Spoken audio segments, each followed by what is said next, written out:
Welcome to the third section of this course. In this section, we are going to explore a special, widely used creational design pattern, dependency injection.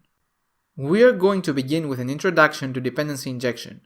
We will move on to building a custom DI container, something that is not generally advisable, but by building a stripped-down version, you are going to learn a lot about dependency injection and how it works under the covers.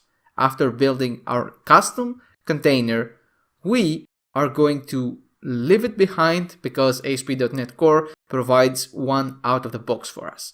Why do we need ASP.NET Core since our app is a console application? I can hear you asking. We are going to build an API for fetching cards and weapons for the player. In that app, we are going to see the distinction between singleton, transient, and scoped strategies. You learned about singleton in the previous video, so it will feel quite easy to get accustomed to the differences between them. We are finally ready to begin this section by introducing dependency injection. This is going to be a pretty introductory video of dependency injection, also termed DI for short. A very simple example will follow to set you off on the right foot for understanding the principle. When incorporating dependency injection in your application, the use of the new keyword is kinda prohibited. It's quite obvious to everyone that has ever written an object-oriented application that without new, you can't have an OOP app. Because of course, when you have classes and objects, you need a way to instantiate them. Unless you're relying solely on statics, but that's not something anyone would prefer. So this rule is not an absolute. You are indeed allowed to new up objects, just don't abuse this.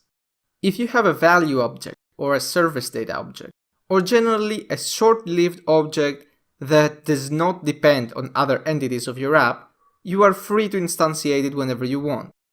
Factories are also welcome to use new to create new instances, of course. Objects like the zombies, giants, and weapons that we have in our application do not have a huge list of dependencies, so you're free to instantiate them using new, and that's exactly what you should be doing. Objects like that only depend on stats like health, armor, damage, stuff like that. It would be wrong to add them to a DI container. What is strict is that you shouldn't be using new to instantiate dependencies, so if you find yourself creating instances of your dependencies in your class's constructor, you are doing it wrong and you are violating the pattern. Now, let's take a look at the internals of a dependency injection container and why we may need one. This is an example similar to the one that we are going to implement during the rest of this section for our card games needs.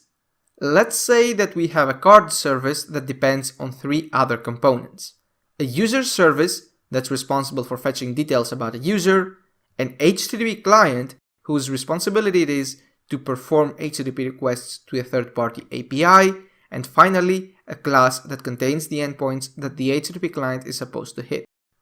Notice that each and every one of these components has a single responsibility. The single responsibility is prevalent wherever we may look when it comes to design patterns. The user service also has an HTTP client and an authentication service, while the HTTP client may depend on something like an XML HTTP request backend. What these do and how they do it is irrelevant to us. We don't care about the way that the XML HTTP request backend works or about the way that the HTTP client itself works. We are only implementing the card service, so it stands to reason that we wouldn't want to know how to instantiate its dependencies and the dependencies of its dependencies. This is how we would do it using the traditional approach. This is the code that we would need in order to create our card service. We would probably instantiate the dependencies in the constructor, but notice that in order to do that, you would need to know how each one is initialized. You need to know, for example, that the user service needs an instance of the auth service and the HTTP client. And the deeper your dependency tree goes, the harder this gets. What does dependency injection suggest? It suggests that we inverse this flow of control and request the dependencies in the constructor, like this. Using this approach, the card service class is no longer responsible for initializing itself. It does not need to know how to create instances of its dependencies anymore because it receives them from the constructor already initialized. But if the card service does not initialize its dependencies, then who does? Well, that's where the DI container comes in.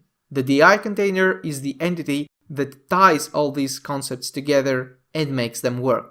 This is how the container looks like.